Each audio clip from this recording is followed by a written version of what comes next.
ಇತ್ತೀಚಿನ ದಿನಗಳಲ್ಲಿ ದಾವಣಗೆರೆ ನಗರದಲ್ಲಿ ರಸ್ತೆ ಅಪಘಾತಗಳ ಸಂಖ್ಯೆ ಹೆಚ್ಚಾಗುತ್ತಿದ್ದು, ಯುವಕರು ಸಂಚಾರಿ ನಿಯಮಗಳನ್ನು ಉಲ್ಲಂಘಿಸುತ್ತಿರುವುದರಿಂದ ಅನೇಕ ಪ್ರಾಣಹಾನಿಗಳು ಸಂಭವಿಸುತ್ತಿವೆ ಎಂದು ದಾವಣಗೆರೆ ಹರಿಹರ ನಗರ ಅಭಿವೃದ್ಧಿ ಪ್ರಾಧಿಕಾರದ ಅಧ್ಯಕ್ಷ ದಿನೇಶ್ ಕೆ ಶೆಟ್ಟಿ ತಿಳಿಸಿದರು. ಸುದ್ದಿಗೋಷ್ಠಿಯಲ್ಲಿ ಮಾತನಾಡಿದ ಅವರು, ಟ್ರಿಬಲ್ ರೈಡಿಂಗ್, ಒನ್ ವೇ ಸಂಚಾರ, ವಾಹನ ಚಾಲನೆ ವೇಳೆ ಮೊಬೈಲ್ ಬಳಕೆ, ಮದ್ಯಪಾನ ಮಾಡಿ ವಾಹನ ಚಾಲನೆ ಮಾಡುವಂತಹ ಅಪಾಯಕಾರಿ ಚಟುವಟಿಕೆಗಳಿಂದ ಯುವಕರು ದೂರವಿರಬೇಕು. ತಂದೆ ತಾಯಿಗಳು ತಮ್ಮ ಮಕ್ಕಳನ್ನು ಉತ್ತಮ ಪ್ರಜೆಗಳನ್ನಾಗಿ ರೂಪಿಸುವ ಉದ್ದೇಶದಿಂದ ಕಷ್ಟಪಟ್ಟು ಬೆಳೆಸುತ್ತಾರೆ. ಆದರೆ ಯುವಕರು ಅಜಾಗರೂಕತೆಯಿಂದ ವಾಹನ ಚಲಾಯಿಸಿ ತಮ್ಮ ಅಮೂಲ್ಯ ಜೀವ ಕಳೆದುಕೊಳ್ಳುತ್ತಿರುವುದು ನೋವುಂಟು ಮಾಡುತ್ತದೆ ಎಂದರು. ನಗರದಲ್ಲಿ ವಾಹನ ಸಂಚಾರ ಮಾಡುವಾಗ ಪ್ರತಿಯೊಬ್ಬರು ಸಂಚಾರಿ ನಿಯಮಗಳನ್ನು ಕಡ್ಡಾಯವಾಗಿ ಪಾಲಿಸಬೇಕು. ತಮ್ಮ ಜೀವವನ್ನು ಸುರಕ್ಷಿತವಾಗಿಟ್ಟುಕೊಂಡು ಕುಟುಂಬದ ರಕ್ಷಣೆ ಮಾಡುವುದು ಪ್ರತಿಯೊಬ್ಬರ ಜವಾಬ್ದಾರಿಯಾಗಿದೆ ಎಂದರು. ಸುದ್ದಿಗೋಷ್ಠಿಯಲ್ಲಿ ವರುಣ್ ಬೆಣ್ಣೆಹಳ್ಳಿ, ಮಂಜುನಾಥ್, ರಾಜೇಶ್ವರಿ, ಯುವರಾಜ್ ಸೇರಿದಂತೆ ಇತರರಿದ್ದರು. ಇವತ್ತು ದಾವಣಗೆರೆಯಲ್ಲಿ ಸಂಚಾರಿ ನಿಯಮದಲ್ಲಿ ಕೆಲವರು ಹಿರಿಯರು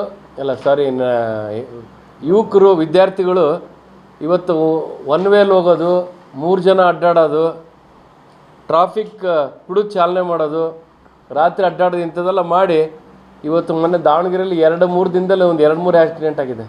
ರಿಂಗ್ ರೋಡಲ್ಲಿ ಒಂದು, ಶಾಮನೂರಲ್ಲಿ ಒಂದು.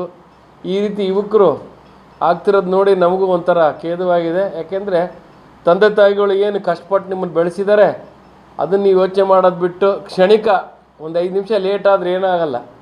3 ಜನ ಡ್ರೈವಿಂಗು, ಒನ್ ವೇ ಡ್ರೈವಿಂಗು, ಹಾಗೂ ಕುಡಿದು ಮಾಡೋದು ಇವತ್ತು ಜಾಸ್ತಿ ಆಗ್ತಾಯಿದೆ.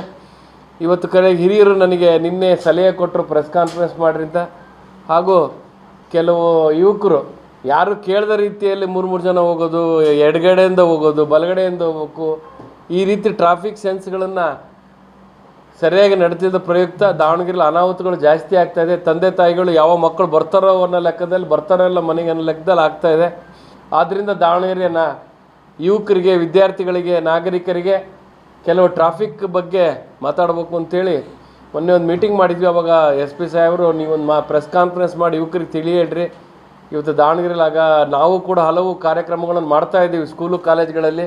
ಆದರೂ ಇನ್ನೂ ಹುಡುಗರು ತಪ್ಸ್ಕೊಂಡಾಡೋದು ಅದು ಜಾಸ್ತಿ ಆಗ್ತಾಯಿದೆ ನಮ್ಮ ಎದುರಿಗೆ.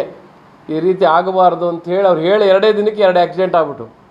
ಅವತ್ತಿಂದ ನಾವು ಕೂಡ ಸಮಾಜದಲ್ಲಿ ಒಂದು ವ್ಯಕ್ತಿಯಾಗಿ ಇವತ್ತು ನಾವು ಹೇಳೋಂಥ ಕೆಲಸ, ದಾವಣಗೆರೆಯಲ್ಲಿ ನಾಗರಿಕರು, ಯುವಕರು ಸಂಚಾರ ನಿಯಮವನ್ನು ಪಾಲಿಸಿ ನೆಮ್ಮದಿಯ ಜೀವನವನ್ನು ನಡೆಸ್ರಿ ಅಂತೇಳಿ ನಾನು ಕೂಡ ಹೇಳೋಕ್ಕೆ ಇಷ್ಟಪಡ್ತೀನಿ.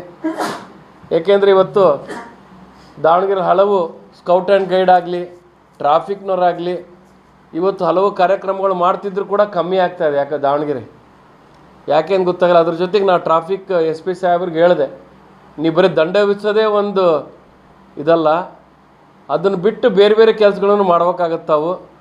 ಅದೇ ಒಂದು ದಂಡ ಬರೀ ನೀವು ದಂಡ ಹಾಕಿದ್ವಿ ಅನ್ನೋದೇ ಒಂದೇ ಅಲ್ಲ, ಬೇರೆ ಬೇರೆ ಕೂಡ ಕಾರ್ಯಕ್ರಮಗಳನ್ನು ಇನ್ನೂ ಜಾಸ್ತಿ ಮಾಡ್ಬೇಕಾಗ್ತಾವೆ ಎಲ್ಲ ಏರಿಯಾದಗಳಲ್ಲೂ ಅಂತ ಕೂಡ ಹೇಳಿದೆ.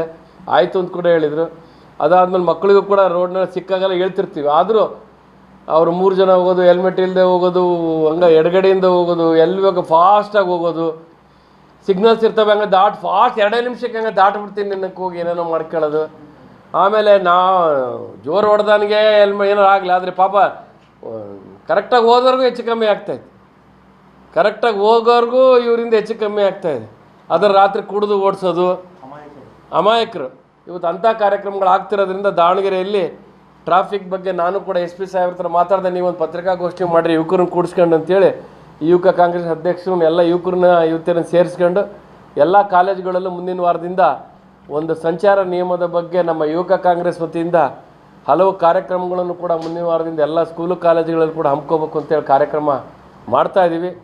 ಆದ್ದರಿಂದ ದಾವಣಗೆರೆಯ ಯುವಕರು ದಯವಿಟ್ಟು ಸಂಚಾರ ನಿಯಮ ಪಾಲಿಸಿ ನಿಮ್ಮ ನೆಮ್ಮದಿಯ ಜೀವನ ನಡೆಸಿ ಅಂತೇಳಿ ಒಂದು ಸ್ಲೋಗನ್ನ ಜೊತೆಗೆ ಕಾರ್ಯಕ್ರಮವನ್ನು ಕೂಡ ನಾವು ಮುಂದಿನ ವಾರದಿಂದ ಪ್ರಾರಂಭ ಮಾಡ್ತಿದ್ದೀವಿ ಅಂತೇಳಿ ನಾನು ಮಾತು ಮುಗಿಸ್ತೀನಿ.